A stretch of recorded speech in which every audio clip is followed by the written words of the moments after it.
Okay, bro, so Heyman's going to come out. Oh, ladies and gentlemen, my name is Paul Heyman, and we're all going to roar.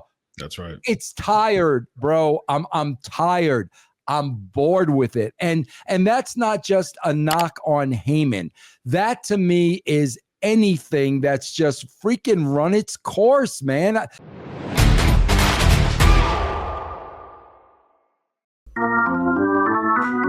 What's going on, everybody? This is Dr. Chris Featherstone here for another episode of Writing With Russo. I'm here with the man himself, former WCW World Heavyweight Champion for WWE Head Writer, Vince Russo. How are you, my brother? I am doing good, Dr. Chris. How are you?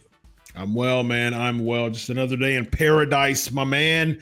We got some topics on deck today. We're going to talk about CM Punk and Roman Reigns being on the same team for the War Games match.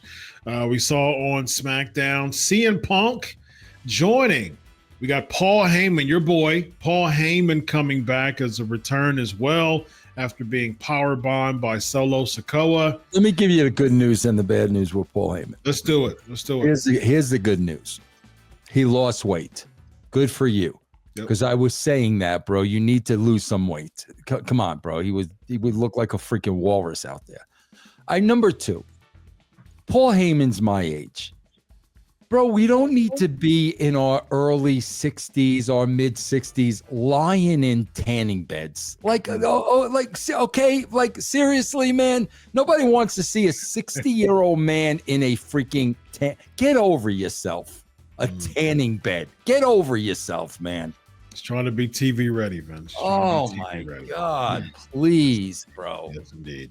Tanning beds. You think you know all the wrestling stories? There's more you haven't heard yet. Join us on Backstage Pass. There you go, man. Paul Heyman makes his return, tanned and lighter. So kudos. That's good. That is good. Yes, that is good. Kudos. Yes.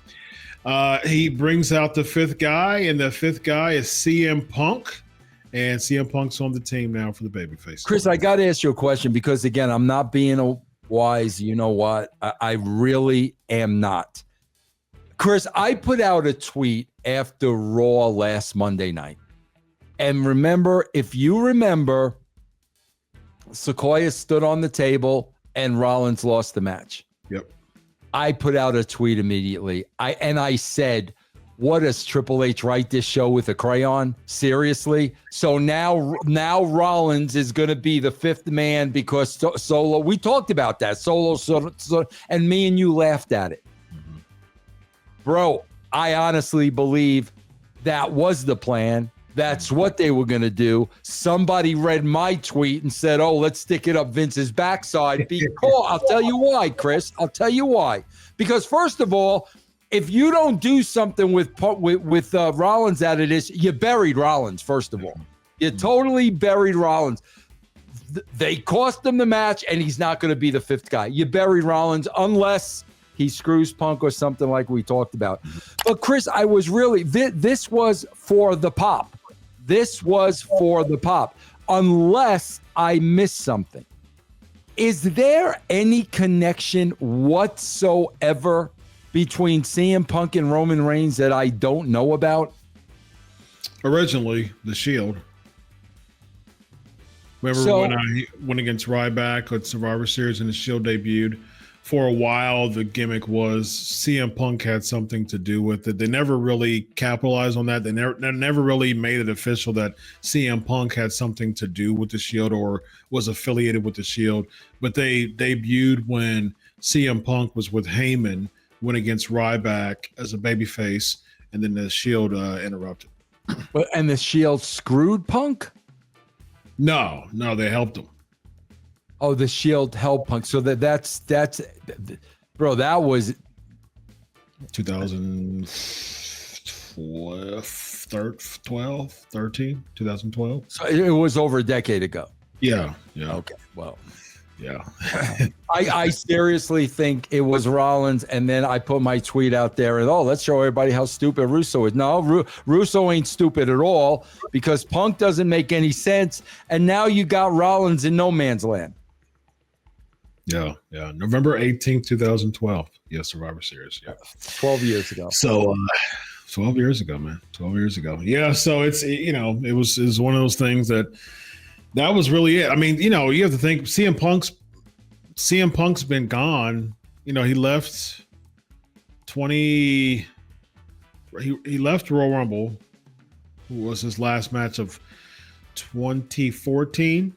So so that was it for him. So anything past that, there was zero affiliation with CM Punk and Roman Reigns because he's been gone the whole time.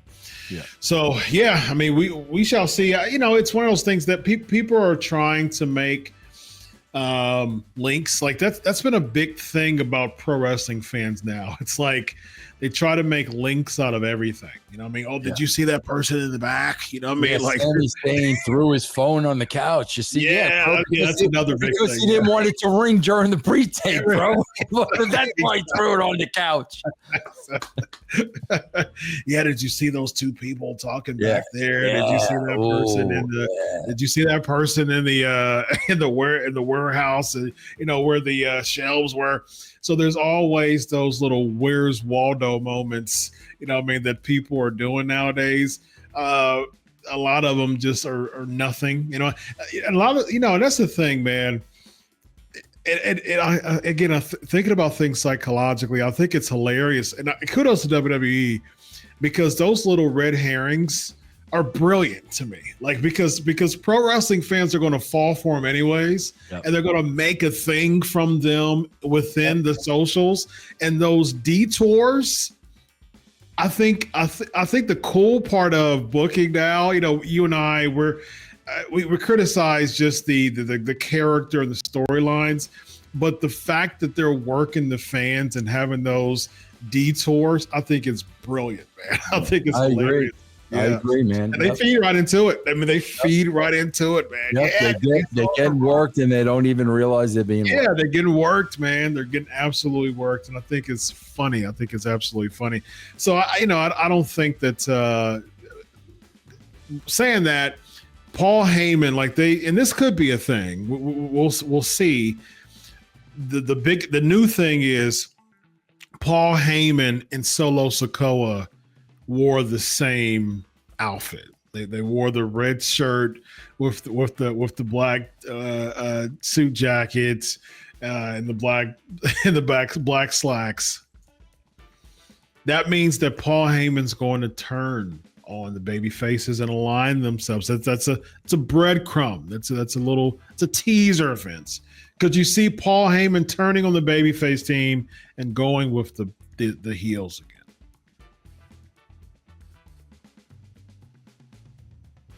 I mean, I guess, bro. Like, that's the thing too. It's like, bro, for whatever reason, this guy is so beloved. Why would you want to swim upstream? You know what I mean? With Heyman, why would you want to do that? I wouldn't do that. Heyman's beloved, you think? Oh God, yeah. Those marks freaking love Paul Heyman, bro.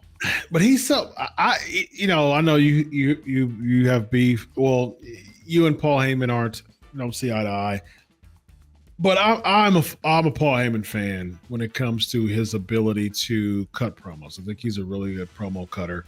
I think he really commits to the bit, so to speak, when it comes to those things, and I can appreciate that. I do think that Paul Heyman has the ability to boo a crowd and stuff with his finger, and I appreciate people like that. But, the fans get so enamored by his introductions. You know what I mean? If he's a babyface or a heel, ladies and gentlemen, my name is Paul Heyman, and the crowd goes wild, right? I do think that he would have the ability to see, and again, I talked to my, our good friend, the legendary Bill Apter, about this, man. Paul Heyman's weakness, so to speak, as a manager is he doesn't really, he has a history of not putting people over who's lesser of a character than he is.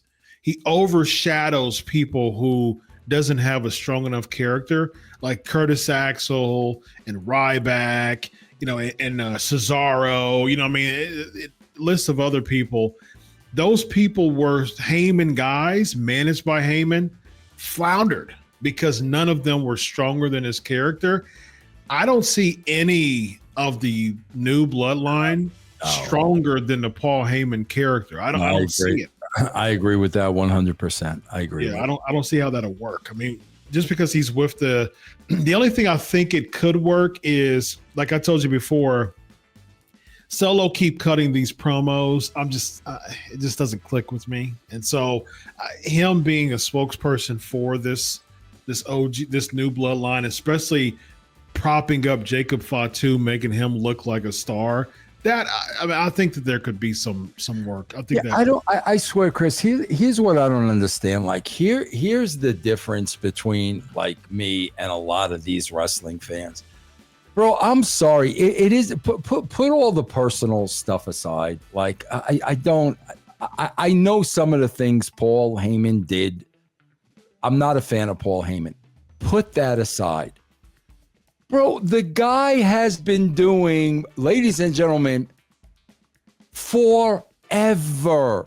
It is old to me. I could not imagine. This is the equivalent of in 2024, Stone Cold coming out to the ring. I'm going to whip your ass because Stone Cold said so. Him doing it in 2024.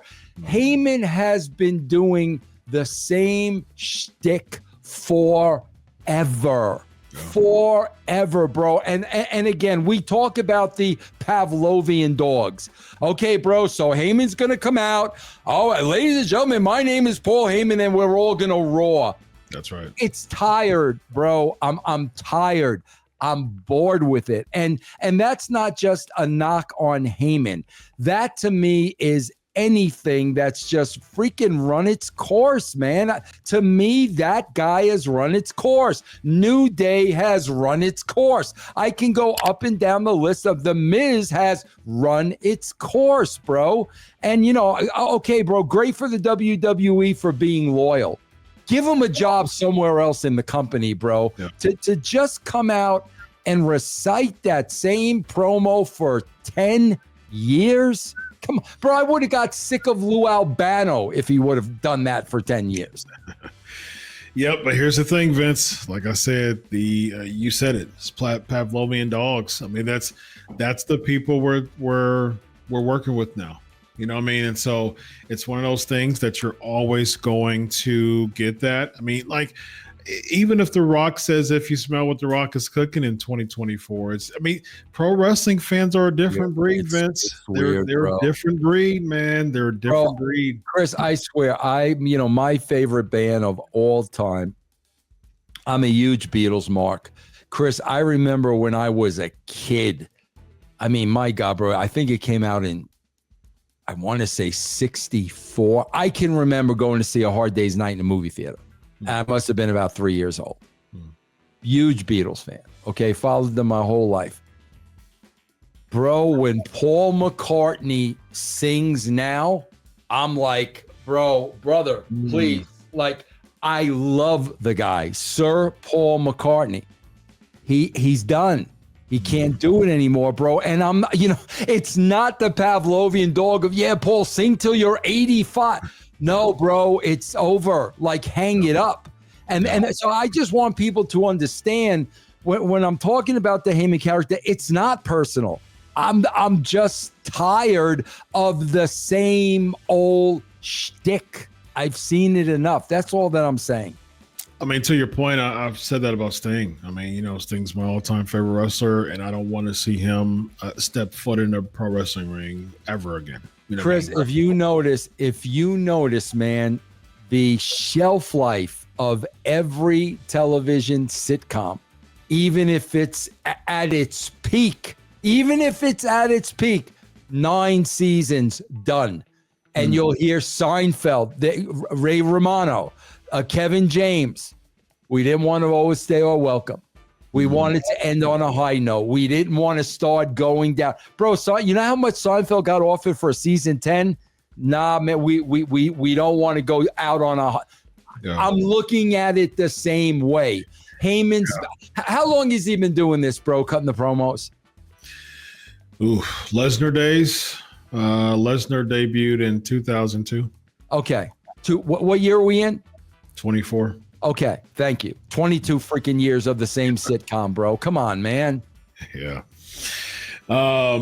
Yeah, I mean, to your point, I'm a big SNL mark, man. And SNL is popular or has remained, a mainstay for the past, almost 50 years now, because people have a few years, they're gone. They bring in a new batch. Yep. 2 years, they're gone. Bring in a new batch. You know what I mean? Like, and you have a Farrell stay a good 5 or 6 seasons and branch off to be something bigger. You know what I mean? Yep. And Eddie Murphy. Yeah. You have so many of those characters that branches off and becomes bigger characters, but they don't stay there 10 years. They don't stay there 15 years. And there's certain people who are like good little hands, like a Tim Meadows. He's a good little hand. He was there like 10 seasons. You know what I mean? But he never really blew up, and he knew his place. He was like, I probably won't. That ladies' man was a thing. And that's really the only thing that he had. But he's like, you know what? I'm cool. I'm getting my SNL money. I probably won't be a leading character for a while. I'm gonna cash in. Yeah. You have those people in WWE. You have like Natalia. You had Dolph Ziggler for a while. You have some good little hands for a while. Miz is like that now. But at the same time, you can't just keep doing the same shtick for year after year after year. Because people, if we keep seeing the same SNL skits for 10 years, it's going to drop in interest. You know what I mean? And so give us more. That's all that I'm saying. Yeah. I mean, come on, Chris, I'll have favorite ball players on major league teams that have been there for 10 years. And I will say, okay, man, I mean, Brandon Crawford was the shortstop for the Giants. They had to cut him loose last year, bro. Okay. Like, it's time to move on. Yeah. That's just how I feel. That's all. Indeed. Understandable, my man.